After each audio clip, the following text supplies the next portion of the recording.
भारत के सभी राज्यों की खबर SNS न्यूज चैनल पर, खबर जो आपको रखे सबसे आगे।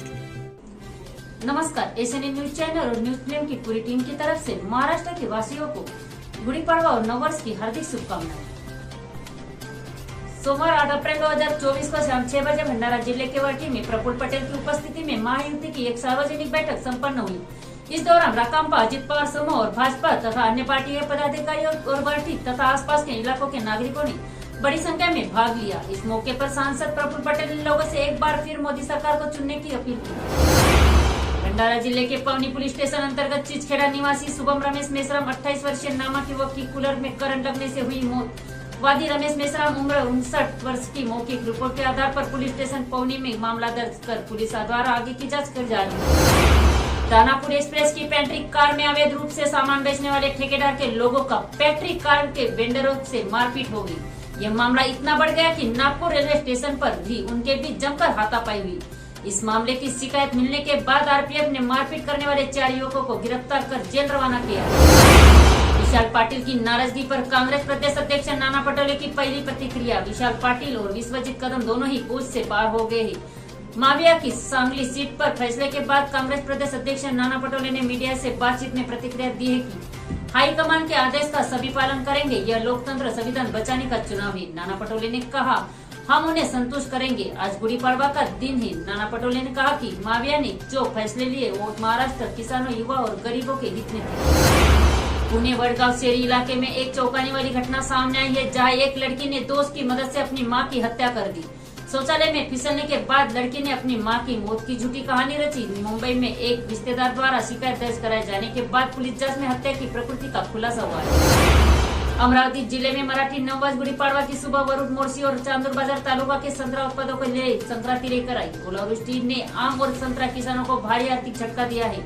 इस ओलावृष्टि और बेमौसम बारिश से वरुड तालुका और चांदूर बाजार तालुका के सेठ शिवार में संतरे के बगीचे और गेहूं और प्याज की फसल को काफी नुकसान हुआ। पुणे जिले के पिपरी में ट्रैफिक को नियंत्रित कर रहे एक ट्रैफिक पुलिसकर्मी को तेज रफ्तार 4 पहिया वाहन ने उड़ा दिया। इसमें एक ट्रैफिक पुलिसकर्मी गंभीर रूप से घायल हो गया और उसका पुणे के एक निजी अस्पताल में इलाज चल रहा है। गंभीर रूप से घायल ट्रैफिक पुलिसकर्मी की पहचान राहुल मोटे उम्र 30 के रूप में हुई। सुप्रीम कोर्ट ने बोर्ड एग्जाम को लेकर कर्नाटक हाई कोर्ट के फैसले पर रोक लगा दी है। कर्नाटक उच्च न्यायालय ने 5वीं, 8वीं, 9वीं और 11वीं कक्षा के लिए बोर्ड परीक्षा कराने के हित में फैसला सुनाया था। इसके बाद यह मामला सुप्रीम कोर्ट में पहुंचा और फैसला सुनाया कि इन कक्षाओं के लिए बोर्ड परीक्षा का आयोजन छात्राओं के फ्यूचर के साथ खिलवाड़ करना होगा। इस पर छात्रों के साथ साथ अभिभावकों पर भी प्रेशर बढ़ेगा। न्यायमूर्ति बेला एम त्रिवेदी और न्यायमूर्ति पंकज मित्तल की पीठ ने अभी आदेश दिया है कि किसी भी स्कूल द्वारा घोषित बोर्ड परीक्षाओं के परिणामों को फिलहाल आउट नहीं किया जाएगा। कांग्रेस नेता राहुल गांधी ने सोमवार को आगामी लोकसभा चुनाव जीतने का भरोसा जताते हुए ऐलान किया कि कांग्रेस के नेतृत्व वाली सरकार देश की SC, ST और पिछड़े वर्ग की महिलाओं के बैंक खातों में सालाना 1 लाख रुपए ट्रांसफर करेगी। मध्य प्रदेश के सिवनी में राहुल गांधी ने कहा कि आदिवासी जमीन के मूल मालिक। मतदान के दिन जैसे जैसे करीब आते जा रहे हैं, अमरावती लोकसभा सीट पर चुनाव रोमांचक होता जा रहा है। निर्दलीय चुनाव लड़ रहे डॉक्टर आम्बेडकर के पोते आनंदराव आम्बेडकर को असदुद्दीन ओवैसी का साथ मिल गया है। ओवैसी ने आगामी चुनाव में आम्बेडकर का समर्थन करने का ऐलान कर दिया है। दारवा यवतमाल मार्ग पर लाड़के फाटा के पास एक तेज रफ्तार 4 पहिया वाहन पलटने से एक व्यापारी की मौत हो गई। मृतक की पहचान मनोज अरब दारवा निवासी शिव कुमार बाजरिया 56 के रूप में हुई है। दिल्ली के मुख्यमंत्री अरविंद केजरीवाल को मंगलवार को हाई कोर्ट से बड़ा झटका लगा है। दिल्ली हाई कोर्ट ने उन्हें राहत देने से इनकार कर दिया है।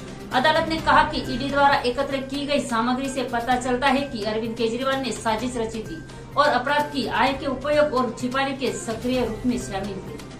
हिमाचल प्रदेश की मंडी सीट पर हर किसी की नजरें हैं। लोकसभा चुनाव में यहाँ बीजेपी ने बॉलीवुड एक्ट्रेस कंगना रनौत को मैदान में उतारा है। हालांकि अभी कांग्रेस ने पत्ते नहीं खोले हैं। खबर है कि पार्टी ने सिटिंग सांसद और कांग्रेस की प्रदेश अध्यक्ष प्रतिभा सिंह की सिफारिश को मंजूर कर लिया है। जल्द ही उनके बेटे विक्रमादित्य सिंह के टिकट पर मोहर लगेगी। प्रतिभा सिंह ने आम चुनाव लड़ने से इनकार कर दिया था।